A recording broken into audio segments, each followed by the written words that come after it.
Humans have explored only 5% of the ocean, and somehow, in that tiny 5%, we've already found creatures that look cute, and others that look like they were designed in an alien lab. So yeah, the ocean is not friendly. Now, from the surface all the way to the deepest trenches, the ocean is divided into 5 main zones. The sunlight zone, from 0 to 200 meters, bright, beautiful, and secretly deadly. The twilight zone, from 200 to 1,000 meters, where light fades and things start watching you. The midnight zone, from 1,000 to 4,000 meters, total darkness, where light exists only to trap prey. The abyssal zone, from 4,000 to 6,000 meters, cold, crushing, and completely alien. And finally, the Hadal zone, 6,000 meters and deeper, a place humans were never meant to exist. And these zones also have some very complicated scientific names, and yeah, I'm not going to pronounce those.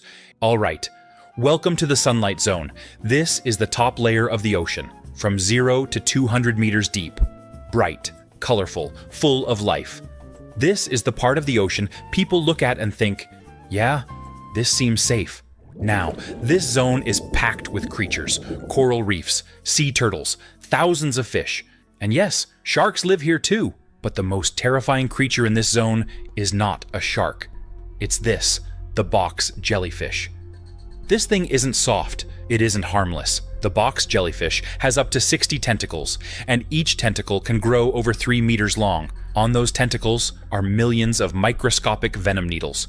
And here's the scary part. This jellyfish can actually see you. It has 24 eyes, and some of them are advanced enough to detect shapes and movement.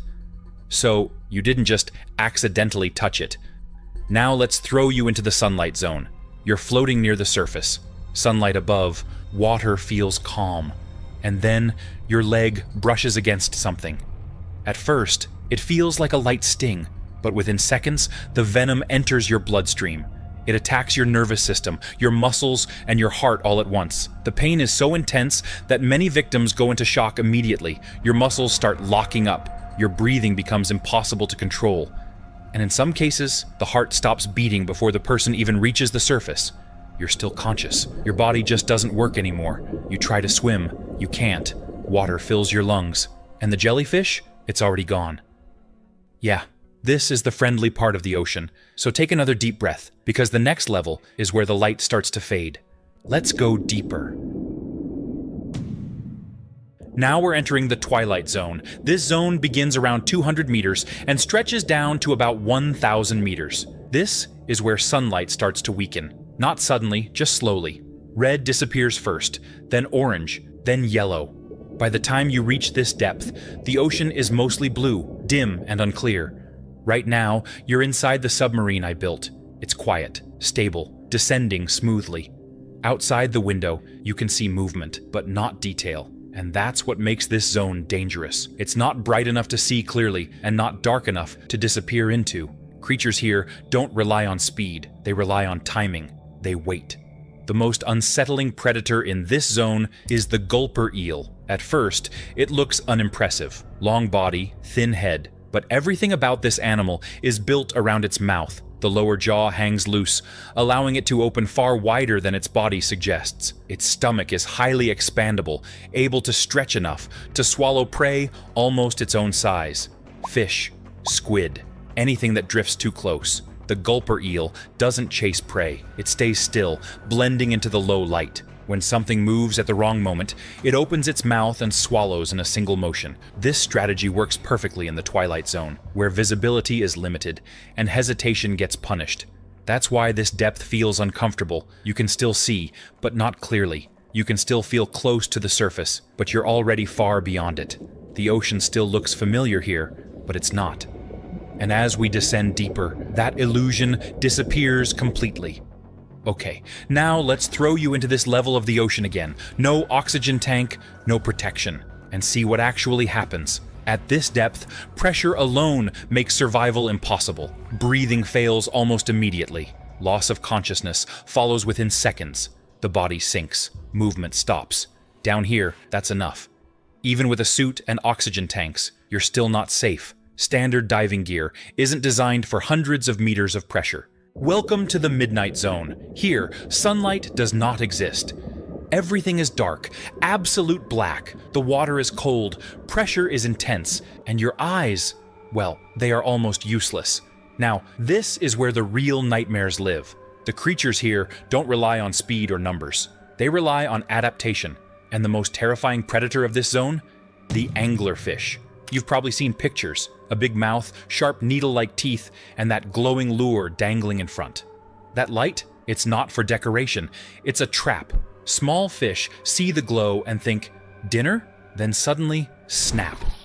The anglerfish bites, and nothing escapes. Some species can grow huge. Others are smaller, but their jaws are powerful enough to swallow prey half their size in one bite. They have flexible bodies, so they can stretch their mouths, just like the gulper eel, but sharper, faster, and meaner.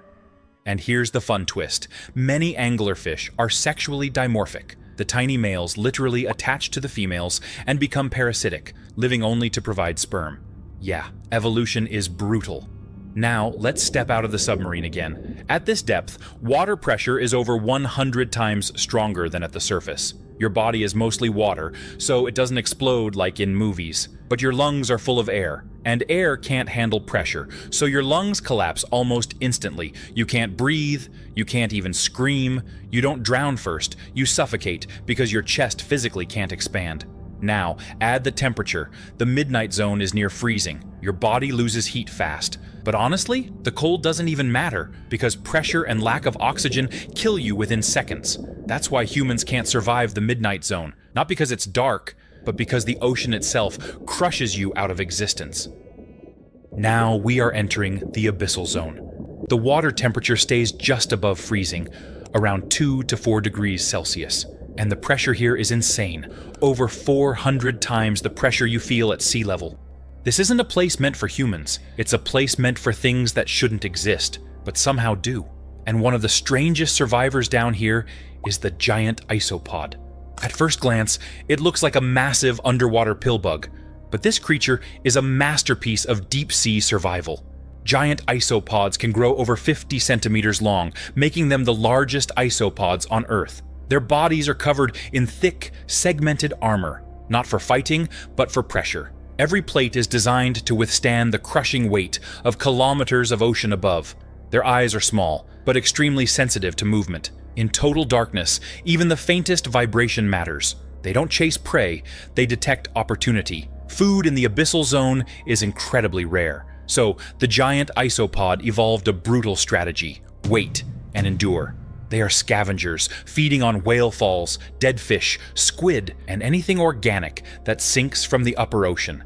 And when food does appear, they can eat enormous amounts at once, then survive months or even years without another meal. Some have been observed refusing food for over 5 years in captivity. That's not laziness, that's adaptation. They even curl into a tight armored ball when threatened, sealing their soft parts inside. A move unchanged for over 400 million years. Dinosaurs came and went. The isopod stayed. And yeah, a human surviving here? Not happening. Step outside, and the pressure does the job instantly. So, let's skip that part and move on to the next zone. Welcome to the Hadal Zone. This is the bottom of the ocean, the deepest trenches on Earth. Sunlight has never reached this place. Not once. The water stays just above freezing, and the pressure here is beyond imagination. Over 1,000 times what you feel at the surface. Every square inch is being crushed, constantly. And yet, life exists. Life that shouldn't work. Life that looks unfinished. Alien. The most famous survivor down here is the Mariana snailfish. Now don't let the name fool you. This fish may look soft, fragile, almost blob-like, but it's one of the most pressure-resistant vertebrates ever discovered. Mariana snailfish live deeper than 8,000 meters, making them the deepest living fish known to science. Instead of bones like most fish, their skeletons are light, flexible, and partially cartilage. Rigid bones would snap under this pressure. Flexibility is survival. Inside their cells are special molecules called piezolites. These protect proteins and enzymes, so they don't collapse under crushing force. Without them, life simply shuts down. Their bodies are slightly gelatinous. which helps them stay buoyant without a swim bladder, because gas-filled organs can't exist here. They don't rely on speed or vision. Their world is pure darkness. Instead, they sense vibrations in the water, detecting tiny movements from crustaceans and amphipods crawling along the trench floor. And food down here is scarce. Most of it comes from above, dead organisms, marine snow, or the remains of much larger creatures that fall into the trench. The snailfish waits, drifts, then strikes with sudden efficiency. In the Hadal zone, the environment is the apex predator, and that's what makes this place so terrifying. This is the deepest, coldest, most alien region of our planet, a place humans can never belong. Yet somehow, life adapted, life evolved, life claimed even this. So if the Midnight Zone felt scary, and the Abyssal Zone felt hopeless, the Hadal Zone isn't just deeper. It's a reminder that Earth still has places where nature is completely in control. So that's it for this video. I hope you enjoyed exploring the depths of the ocean with me. And if you're also interested in space, you can check out the first video I uploaded on this channel. This is only my second video, and there's a lot more coming. Subscribe if you want to keep exploring the unknown with me, because I'll be taking you far beyond the limits of knowledge. I'll see you in the next video. Bye.